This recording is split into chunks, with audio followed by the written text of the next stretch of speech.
चैतन्य मनोभीष्टम स्थापितम येन भूतले स्वयं रूपा सदा मयं ददाति स्वपदान्तिकम्।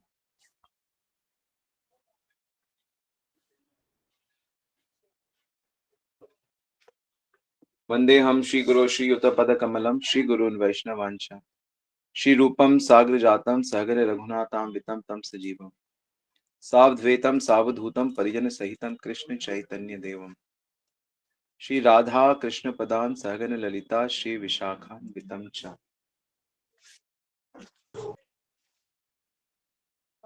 जय श्री कृष्ण चैतन्य प्रभु नित्यानंद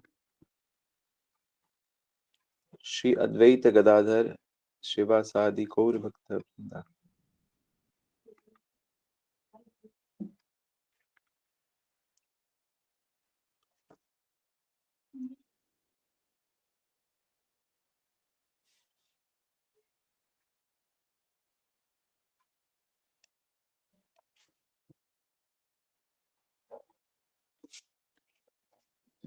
हरे कृष्ण कृष्ण कृष्ण हरे हरे हरे राम राम राम। हरे कृष्णा। सभी का बहुत बहुत स्वागत है नित्य श्रवण की कथा में। और हर किसी को सफलता चाहिए।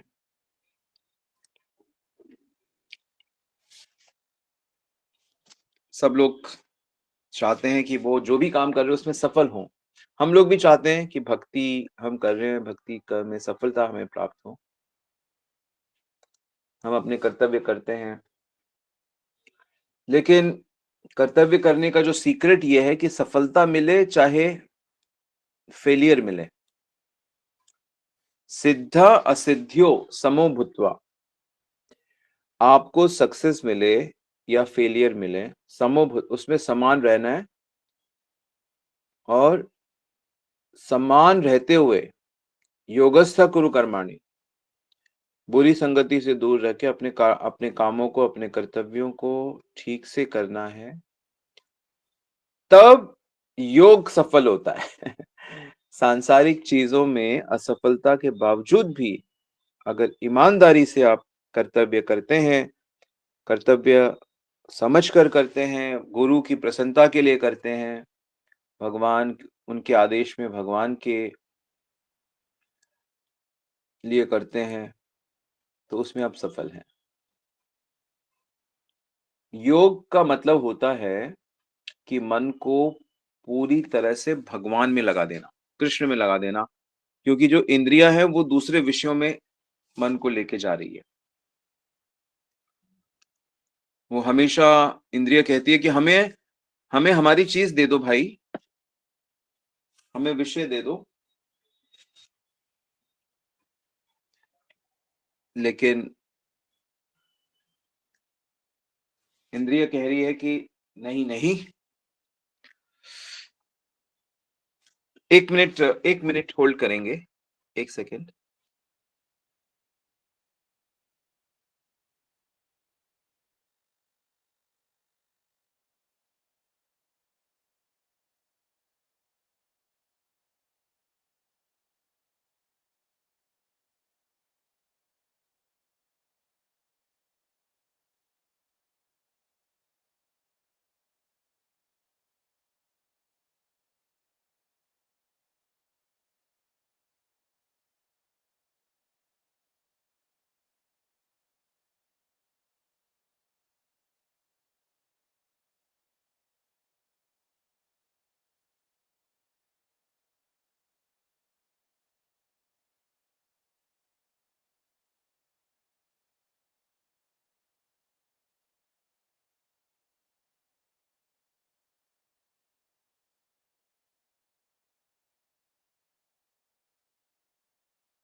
हरे कृष्णा।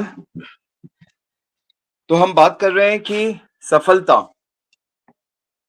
भगवान अर्जुन से कहते हैं कि आपको योगी बनना है। योग का अर्थ होता है कि मन जो है, सब नोट करें कि मन मेरा हमेशा भगवान में ही लगा रहे। मेरा हमेशा भगवान की तरफ ही मैं ज़िंदगी में आगे बढ़ूँ।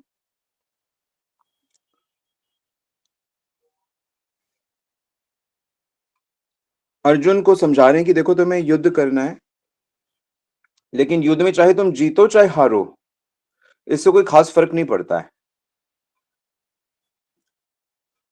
तुम्हें तो बस अपना कर्तव्य करना है। सबसे बड़ा कर्तव्य होता है भगवान की बात मानना या भगवान के रिप्रेजेंटेटिव की बात मानना। तो घर में जब हम छोटे हैं तो हमारे भगवान के रिप्रेजेंटेटिव हमारे माता-पिता होते हैं, स्कूल में शिक्षक होते हैं, देश में राजा होता है और आध्यात्मिक क्षेत्र में गुरु होते हैं। तो इससे फिर हम कनेक्टेड रहते हैं। और यदि हम अच्छे कृष्ण भक्त बनते हैं, सही तरह से कृष्ण भावना हम विकसित करते हैं, तो हमारे अंदर ये भाव भी नहीं रहता कि मैं इस वस्तु का, इस ज़मीन का, घर का, इस व्यक्तियों का मालिक हूँ। तो ये जो स्वामित्व की भावना होती है, वो भी चली जाती है। और स्वामित्व की भावना छोड़कर ही हमको कर्तव्य करने चाहिए।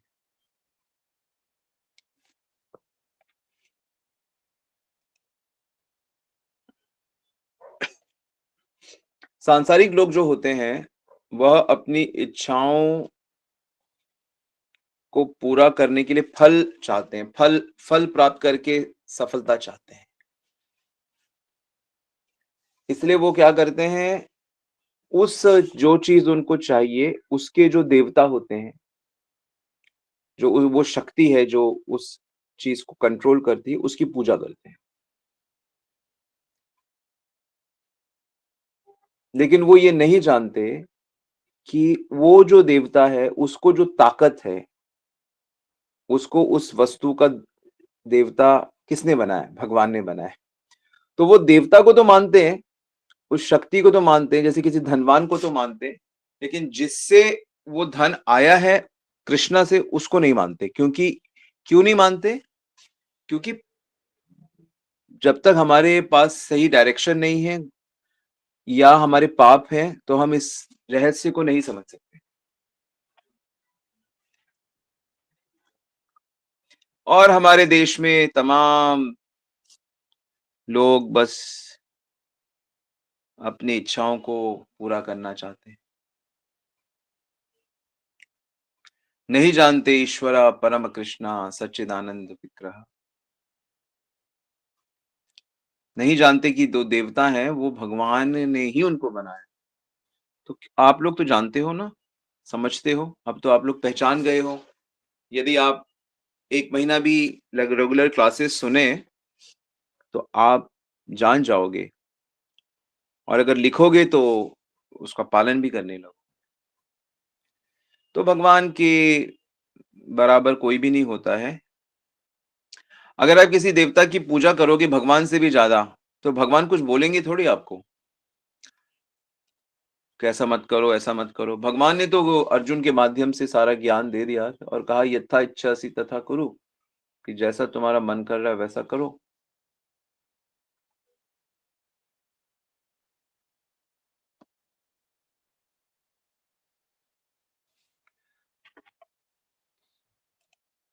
ये बात है।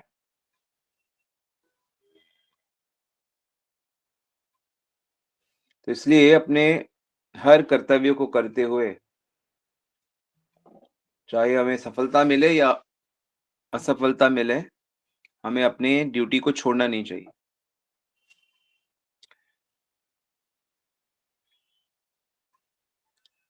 जो असली भक्त होता है ना, वो तो शरीर के लिए भी ज़्यादा चिंता नहीं करता। चिंता क्या प्रयास भी नहीं करता। जो भी उसको मिल जाता है आसानी से, उसी में सुखी हो जाता है। वो किसी से माँगता नहीं है, किसी से उधार नहीं लेता, बट वो ईमानदारी से मेहनत से काम करता रहता है। इसीलिए वो स्वतंत्र होता है। नहीं तो जीवन में एक बहुत बड़ा दुःख है कि उधारी होना। हमारे देश में तो ज़्यादातर किसानों का हाल या गरीब लोग क्यों बनते हैं? क्योंकि उधारी के चक्कर में फँस जाते हैं। और मॉडर्न ज़माने में भी लोग क्रेडिट कार्ड और लेकर अपना उधार ले लेते हैं और इंस्टॉलमेंट चलती रहती हैं, दबाव में रहते हैं। सबके ज़्यादातर लोग हैं जो उधारी में जीते हैं। किसी ने एजुकेशन लोन लिया है, किसी ने house loan, car loan, loan भरते रहते हैं फिर। ये माया का ट्रैप है वास्तव में।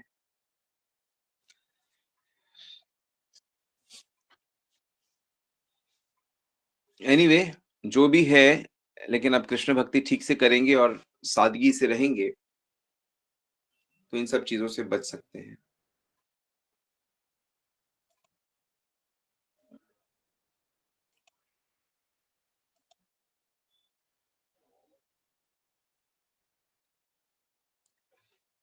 तो वास्तविक सफलता किसको प्राप्त होती है, भगवान उसके बारे में गीता में बताते हैं कि जिसने अपने मन को शुद्ध कर लिया है। वश्या आत्मना तु यतता शक्यो वाप्तुम उपायतः।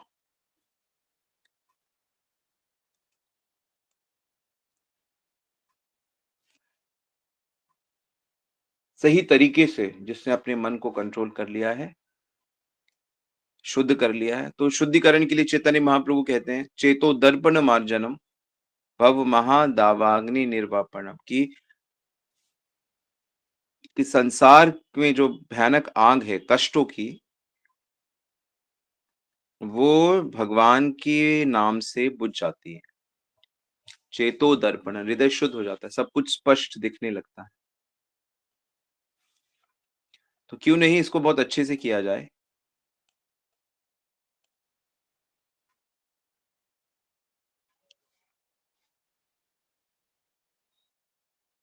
तो आध्यात्मिक पथ पे, यानी कि अगर भगवत प्राप्ति करनी है आपको, और आपको करनी है तभी तो अभी प्रवचन सुन रहे हो, नहीं तो क्यों सुनते।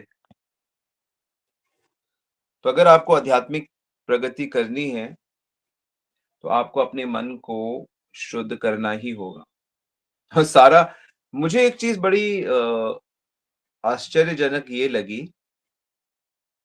कि आप ना थोड़ी देर बैठो शांति से, अपना मोबाइल एक तरफ रख दो, लोगों से भी अलग हो जाओ, एक कमरे में एक तरफ चुपचाप बैठो और बैठ के, या तो आंखें बंद करके चाहे लेटे रहो, चाहे बैठ कुर्सी में बैठ जाओ ध्यान वाली, और ना अपने मन को जरा देखो। जैसे आप अपने शरीर को देख सकते हो, आप शरीर के अंगों को देख सकते हो, मेरी उँगलियाँ कैसे हैं, मेरे हाथ कैसे हैं, यहाँ पे कोई चोट का निशान तो नहीं, पैर कैसे है, मेरा पेट कैसा है, मेरा चेस्ट कैसा है, मेरा नाक कैसा है मेरा। आप अपने शरीर को जैसे देख सकते हो, ऐसे ही आप अपने मन को देखो, मेरे मन में क्या चल रहा है,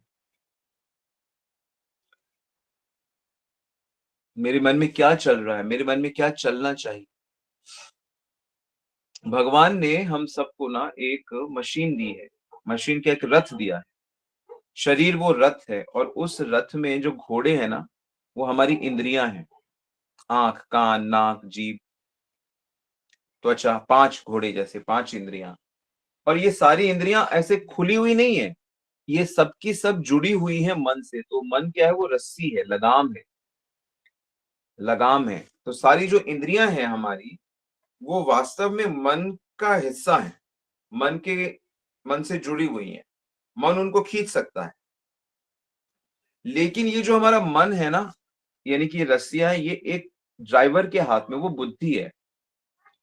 तो जब तक बुद्धि में, वो बुद्धि है, तो जब तक बुद्धि ड्राइवर को पता ना हो कि मुझे कहाँ जाना है, तो ड्राइवर को पता है कि मुझे भगवान के पास जाना है, ये उसका निर्णय होना चाहिए। तो जैसे ही आप ये निर्णय ले लोगे, तो वैसे ही आप देखना, लगाम और इंद्रियां आपके कंट्रोल में आने लगेगा। जैसे आपको कहीं मान लो किसी दुकान में आपने कोई सुंदर चीज, कोई हार देखा या कोई खाने की चीज देखी और आपके पास पैसे नहीं है, तो आपका मन तो ललचाएगा कि इसको ले लेते, खा लेते, बड़ा आनंद आता या मेरे पास ये होता। लेकिन आप लोगे नहीं क्योंकि आपको पता है कि पकड़े जाओगे और पिटाई होगी, जेल में जाना पड़ेगा। तो बुद्धि से निर्णय है कि ऐसे नहीं लेना, ऐसे नहीं लेना, पैसे दे के लेना है, खरीद लेंगे इसको। ऐसे बिना बताए छुपाए बस मन कर रहा है तो आप नहीं ले सकते, बाद में लेंगे, योग्यता हासिल करके लेंगे। तो ऐसे ही बुद्धि में अगर ये बात फिक्स है कि मुझे भगवान चाहिए, तो ये इंद्रियां चाहे जितना दौड़े, घोड़े चाहे जितना इधर उधर जाए, मन उनको पकड़ लेगा। कहाँ जाते हो, ये खाने का क्यों खाने का मन करता है तुम्हारा? जो भोग नहीं लगा वो कैसे खाते हो तुम? और जो भोग नहीं लग सकता वो कैसे सोचते कैसे हो तुम?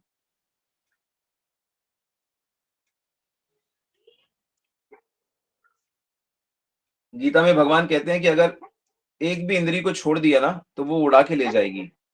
इसलिए हर इंद्री को, ये 5 इंद्रियां जो हैं, सबको कंट्रोल करना है।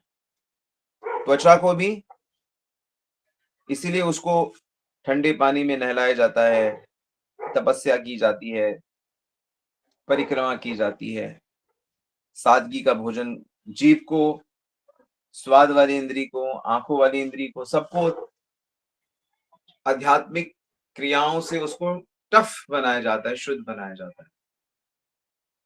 और अगर आप ऐसा नहीं करोगे तो आप अपने मन को देख ही नहीं पाओगे। मन आपका पूरा जिंदगी आपको इधर से उधर घुमा के घुमा के घुमा के आपका टाइम वेस्ट करा देगा।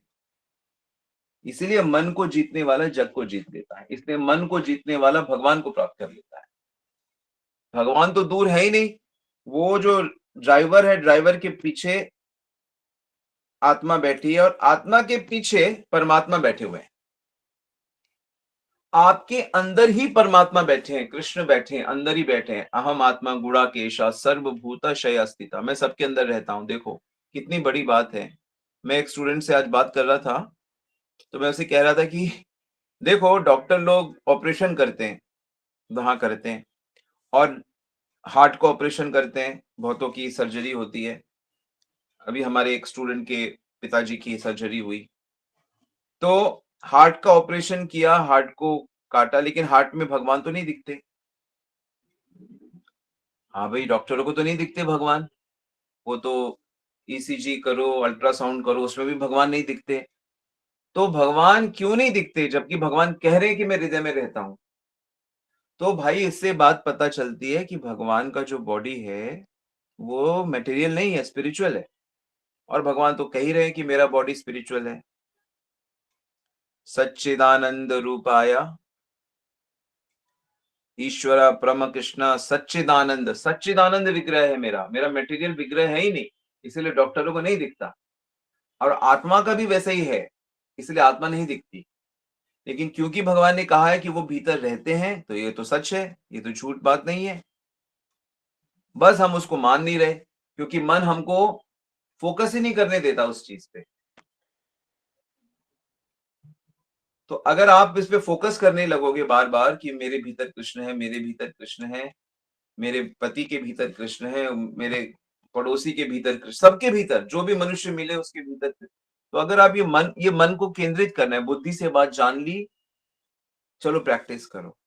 प्रभु नाम लेने से सारे जो पहले के बुरे कर्म के फल हैं सब जल जाते हैं, प्रारब्ध अप्रारब्ध सब जल जाते हैं, ऐसा शास्त्र कहते हैं। तो इस भाव से जब करेंगे तो सब जल जाएंगे। तो ये मोटिवेशन देता है भगवान का नाम। शास्त्र कहते हैं कि भगवान का नाम इतना शक्तिशाली होता है कि वो भगवान को खींच के ले आता है। वो तो इतना कह देते हैं कि भगवान के नाम में भगवान ही बैठे हो। ये तो विश्वास की बात होती है। तो अगर हम इन सिद्धांतों को पकड़ेंगे और मन को केंद्रित करेंगे इस चीज में, बुद्धि से निर्णय लेने के बाद कि नहीं मुझे भगवत प्राप्ति करनी है, मुझे करनी है, हर हालत में करनी है, मैं चाहे मेरा विवाह हो या ना हो, मेरे को नौकरी मिले या ना मिले, मेरा बिजनेस सफल हो या ना हो, लेकिन मेरे को भगवान मिलने चाहिए। तो ऐसी जिद होनी चाहिए, मुझे भगवान मिलने चाहिए। और लोग अपनी इंद्रिय तृप्ति के लिए, अपने भोगों के लिए कितनी पूजा पाठ करते हैं। वो लोग क्या नहीं करते, मेहनत करते हैं। और अपने आप को खुश करने के लिए लोग क्या नहीं करते, सुखी होने के लिए। जिन लोगों के पास अपार धन है, शिक्षा है, सभी सुविधाएं, वो पूरे वर्ल्ड में घूम रहे हैं कि भाई कहाँ से सुख मिले। पहाड़ के ऊपर चढ़ो, समुद्र के भीतर चलो, रेगिस्तान में चलो, तरह तरह के नए नए खेल इजाद कर लेते हैं, तरह तरह के क्लब्स बना लेते हैं कि भाई कैसे सुख मिले। और सुख का सागर, अमृत का सागर आपके भीतर श्री कृष्ण बैठे हैं। बस उसे स्वीकार करना है और थोड़ा नाम जप करना है, थोड़ा गीता पढ़ना है, भक्तों के साथ सेवा करनी है, रियलाइजेशन हो जाएगी। मन को शुद्ध कर, तो मन को देखकर मन को शुद्ध कर लो।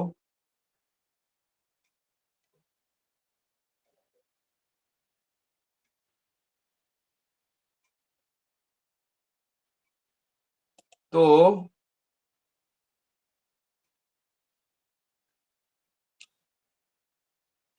सफलता अवश्य मिलेगी, भगवान अवश्य मिलेंगे। इस जन्म में नहीं तो अगले में मिलेंगे, अगले में नहीं तो उसके पर। लेकिन वो रास्ता नहीं, भगवान कहते हैं मेरे रास्ता अगर अधूरा भी छोड़ दिया तो मैं दोबारा से तुम्हें मौका दे दूंगा, घबराओ मत, सब मेरे नियंत्रण में है।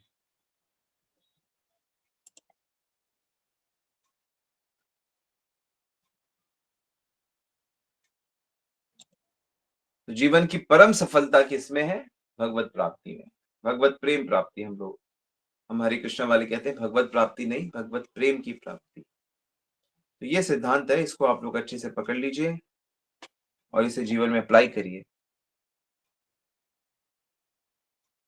और भगवान का नाम लेना ना, भगवान का अगर कोई जैसे मैं आपको कई बार कहता हूँ कि अगर आपको ये कसम खानी पड़ेगी कि मैं मरते दम तक प्रभु नाम ना छोड़ूंगा, मेरे साथ कुछ भी हो जाए।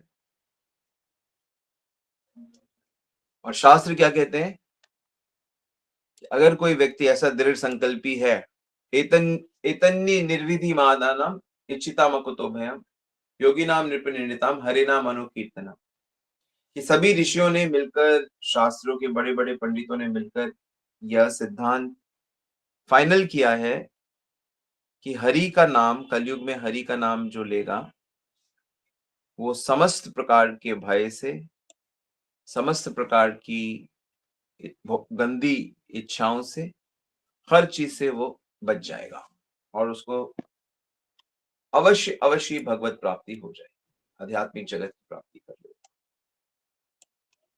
ऐसा शास्त्र कहते हैं।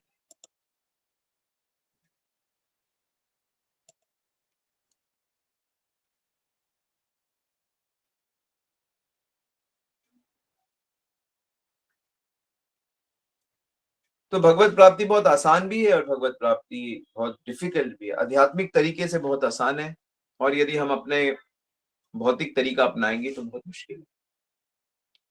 कितना ही शक्तिशाली हो, हिरण्यकश्यप से ज्यादा शक्तिशाली तो होना मुश्किल है। एक तरफ देखता था तो पर्वत टूट जाते थे, तारे गिर जाते थे, समुद्र रत्न हीरे मोती निकाल देता था। आकाश की तरफ देखता तो बारिश की जरूरत थी तो बारिश हो जाती थी। बेमौसम पेड़ पौधे, जंगल, फल, औषधियां दे देते थे। इतना उसका प्रकृति पे नियंत्रण था। लेकिन वो भी भगवान को नहीं ढूंढ पाया, सुखी नहीं हो पाया, क्योंकि वो भक्ति नहीं करता। ये सिद्धांत है, हम लोगों को पता लग रहा है तो हम लोग नेचुरली, हमारे जीवन में हिरण्यकश्यप से ज्यादा आनंद है। और मैंने भी इस चीज को फील किया कि वाकई वाकई भगवान, इतना अच्छा जीवन, इतना सुखी, इतना शांति, इतना क्लियर क्लियर कट जीवन है, सभी चीजों का पता है। छिंदंती सर्व संशय, कोई संशय नहीं। तो इसलिए जम के प्रभु नाम लीजिए और भगवान से बार बार प्रे करिए कि हे प्रभु, हमें आपका सिद्धांत समझ में आए, हमें अपना लक्ष्य समझ में आए, इतनी शक्ति हमें दे तू दाता, मन का विश्वास मन का विश्व मन का विश्वास हमारा डोले ना, सब कुछ बिल्कुल ठीक-ठीक समझ आए। ठीक है, बस यही मोटी-मोटी बात है और कोई बात नहीं है। बुद्धि भगवान की तरफ चले, इंद्रियाँ भगवान की तरफ चले, आत्मा भगवान की तरफ चले, आज सब में भगवान को देखे और अपने को सेवक भाव रखे, अपने में कभी भी बड़प्पन, अहंकार, मैंपना ये सब ना आ पाए। सदा सबके प्रति, सबको उस कृष्ण का अंश देखकर सबकी सेवा के करते रहना, सबके उन्नति के लिए सोचते रहना सबका, यही है प्योर कॉन्शियसनेस। इसी से भगवान रीच जाते हैं, भगवत प्राप्ति हो जाती है। हरे कृष्णा। हमने आज डिस्कस किया कि सफलता कैसे मिलती है भक्ति के क्षेत्र में। बाकी और भी बहुत डिटेल में हम लोग हर चीज को डिस्कस करेंगे। आज थोड़ा सा बिजी था मैं, इसलिए मैंने जनरल ही बात करी। आई होप आप लोगों ने की पॉइंट्स नोट किए। Yes, any question?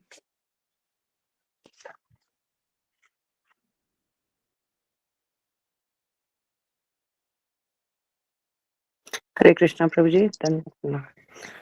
प्रभु जी, एक प्रश्न है, गलत भी हो सकता है। मतलब क्या हमें अपने गुरुओं की प्रतिमाएं बनवानी चाहिए? वो अपने श्रद्धा पे डिपेंड करता है, मतलब क्या वो जरूरी है? हमें शास्त्रों में ऐसा कोई आदेश है कि हमें प्रतिमाएं बनवानी चाहिए?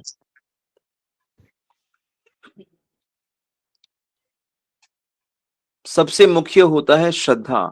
गुरु के प्रति, आचार्यों के प्रति श्रद्धा होनी चाहिए, उनकी आज्ञा का पालन होना चाहिए। बहुत से गुरु होते हैं जो अलाउ करते हैं कि हमारी मूर्ति बना लो या हमारी फोटो लगा लो। बहुत से आचार्य ऐसे होते हैं जो बिल्कुल भी पसंद नहीं करते। मैं तो हमारे इस्कॉन में एक ऐसे महाराज भी हैं जो उनका तो बर्थडे वाले दिन भी आप उनका कोई फंक्शन नहीं कर सकते। एक बार शिष्यों ने उनको सरप्राइज़ देने के लिए बड़ा फंक्शन ऑर्गेनाइज़ करके उनको बुला लिया, तो उन्होंने ऐसी डाँट मारी सबके, मैं भी वहाँ पे था। तो कहा कि गुरु के ऊपर कभी भी नहीं सोचना चाहिए। गुरु ने मना कर दिया तो नहीं करना चाहिए। तो जनरली जो स्पिरिचुअल मास्टर्स होते हैं वो पसंद नहीं करते कि उनकी बड़ी फ़ोटो लगाई जाए या उनका मूर्ति बनाया जाए। क्योंकि वो एक तो अपने आप को इतना योग्य नहीं मानते हैं, पहली बात ये है। लो प्रोफ़ाइल रहते हैं। अब कुछ लोग अलग तरीके से भी सोचते हैं, तो उनकी सोच उनकी अपनी है, उस पे मैं कुछ कह नहीं सकता। पर वैष्णवों में मैंने यही देखा है कि वो जब तक वो जीवित होते हैं, जब तक वो प्रकट होते हैं, वैष्णव मरते तो कभी नहीं है, लेकिन जब तक वो प्रकट स्वरूप में भी रहते हैं, तो जनरली उनकी बनाई नहीं जाती। ऐसा जैसे-जैसे जब शिला प्रभुपाद प्रकट थे, तो उनकी मूर्तियाँ नहीं बनाई गई और उनको जब वो प्रेज़ेंट होते थे, तो उन्हीं की पूजा होती थी। और जिन मंदिरों में वो नहीं थे, तो वहाँ पे उनका फ़ोटो लगा दिया जाता था और उसमें गुरु पूजा होती थी। ऐसे ही हम लोग भी, जैसे हमारे गुरुदेव हमारे सेंटर में तो रोज़ नहीं आते या हमारे मंदिर में नहीं आते, तो हम उनका फ़ोटो रख के हम उसकी पूजा करते हैं। तो फ़ोटो का जो या प्रतिमा का मुख्य मकसद यही होता है कि हम उनकी प्रेज़ेंस को फ़ील करें और शरणागत रहें। और उनकी फ़ोटो वगैरह से हमारे वो दिव्यता भी रहती है, बड़ी इंस्पिरेशन मिलती है। तो आचार्यों की पिक्चर्स, पेंटिंग्स तो बहुत इंस्पिरेशनल होती हैं। पर हाँ, हमेशा ये सब चीज़ें उनकी आज्ञा में होनी चाहिए। जैसे कि एकलव्य, एकलव्य हालाँकि स्पिरिचुअल डिसाइपल नहीं था, लेकिन उसने द्रोणाचार्य जी की प्रतिमा बनाकर उससे इंस्पिरेशन लेके उसने अद्भुत धनुर्विद्या सीख ली। लेकिन द्रोणाचार्य ने ही जब उनको पता लगा तो उससे वो विद्या वापस लेने की कोशिश करी, तभी उसका अंगूठा लिया, क्योंकि उसने वो सही तरीके से नहीं ली थी विद्या, वो उसका दुरुपयोग कर सकता था। तो ये बात है मुख्य। ठीक है? जी प्रभु जी, धन्यवाद। सगुन प्रभु का प्रश्न है, कर्तव्य करते वक्त डर लगता रहता है कि क्या होगा उसका रिजल्ट, इस डर को कैसे निकालूं? ये आप करते-करते आप जब भगवान की बात मानेंगे और निस्वार्थ भाव से कर्तव्य करेंगे और रिजल्ट अपोजिट भी आएगा, तो आप देखोगे कि कुछ समय के बाद वो जो कमी थी वो खत्म हो गई है। वो ठीक हो गया है हर चीज़ और भी अच्छा हो गया। अच्छा करने वालों के साथ कभी बुरा नहीं हो सकता। तो जैसे-जैसे आप शुरू-शुरू में थोड़ा डर रहता है, पर आप अपने कर्तव्यों को अच्छे से करो कृष्णा कॉन्शियस तरीके से। आप यत्र योगेश्वर कृष्ण यत्र पार्थो धनुर्धर तत्र श्री विजयो भूतिर् ध्रुवा नीतिर्मतिर्मम। गीता का आखिरी श्लोक। जहाँ श्री कृष्ण है, जहाँ कृष्ण भावना है, वहाँ विजय है, वहाँ नीति है, मोरालिटी है, सच्चाई है, परफेक्शन है। तो करते-करते डर चला जाएगा। ठीक है? पहले दिन से, पहली बार से नहीं होता है। विश्वास, फेथ धीरे-धीरे मजबूत होता है और मजबूत होता ही रहता है, बढ़ता ही रहता है। उत्तम अधिकारी, कनिष्ठ अधिकारी या नास्तिक में फ़र्क यही होता है कि उनका विश्वास का जो लेवल है, उसमें बहुत फ़र्क होता है, डिग्री का फ़र्क होता है। हम उसको ऐसे देख नहीं सकते, हम विश्वास कोई कटोरी में ले नहीं सकते, क्योंकि वो हृदय की बात है। प्रेम, विश्वास, भय, संशय, माइंड की क्वालिटी, साउंड की आवाज़ की क्वालिटी, हर चीज़ की सुनने में कोई कितना एक्सपर्ट है, हमें क्या पता? ये सब जो सूक्ष्म चीज़ें हैं, हमें पता नहीं लगती। उसी प्रकार जो विश्वास है, वो पता नहीं लगता, लेकिन करते-करते बढ़ता है। ठीक है?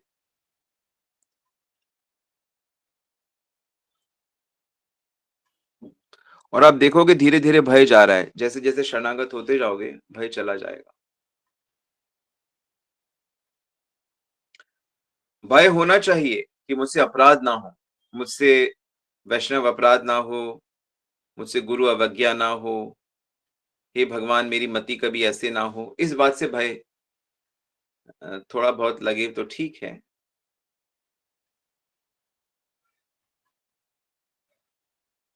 नियम का पालन, नियम का नियम तोड़ने में भय है कि हमसे ऐसा ना हो जाए, किसी बड़ों का अपमान ना हो जाए।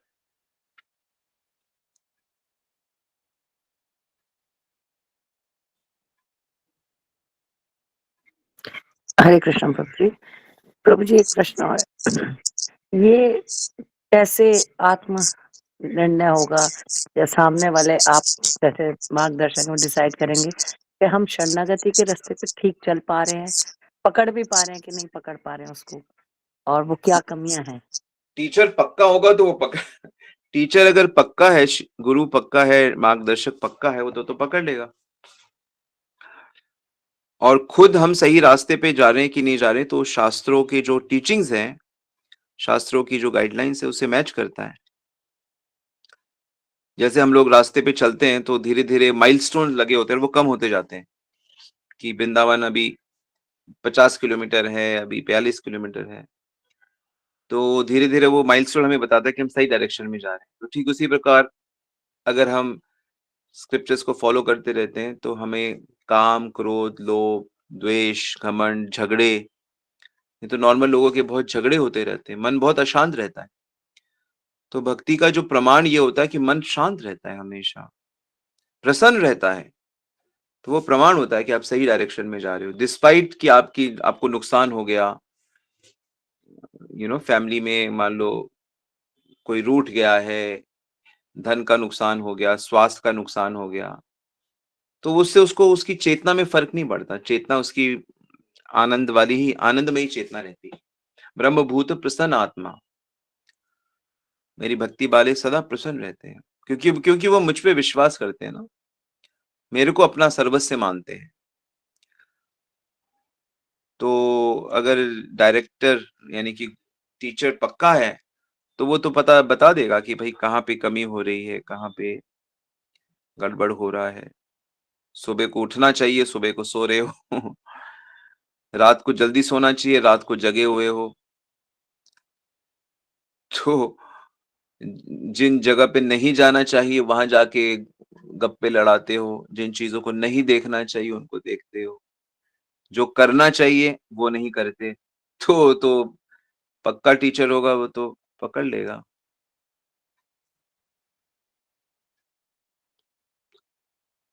ठीक है, तो अपने आप को अगर प्रोसेस को फॉलो करेंगे, शांति रहेगी। अगर मन खिन्न है, मन परेशान है, मन संशय से भरा है, भयभीत है, इसका मतलब कुछ गड़बड़ चल रहा है, गलत चल रहा है कुछ। कुछ भोग, कुछ रोग है मन में, तो उसका उपचार करना चाहिए। ठीक है? जी प्रभु जी, धन्यवाद।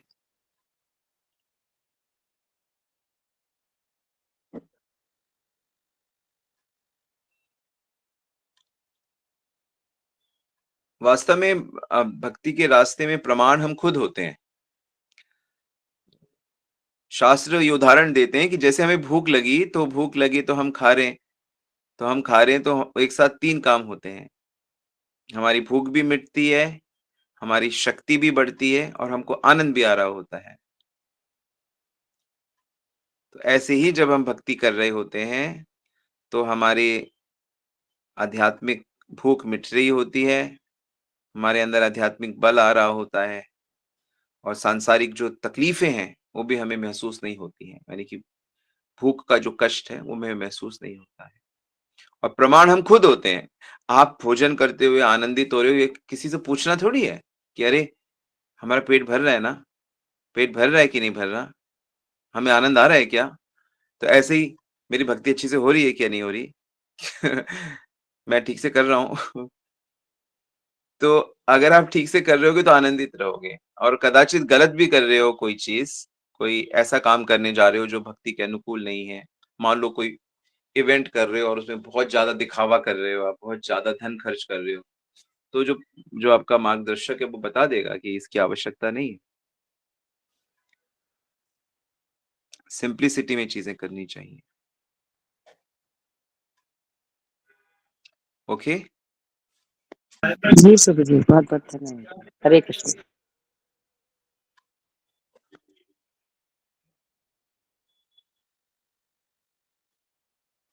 वाञ्छाकल्पितरुभ्यश्च कृपा सिन्धुभ्यैव च पतितानां पावनेभ्यो वैष्णवेभ्यो नमो नमः। अनंत कोटि वैष्णव की जय। जगत गुरु श्री प्रभुपाद की जय। श्री गुरु महाराज की जय। गॉड प्रेमानंद।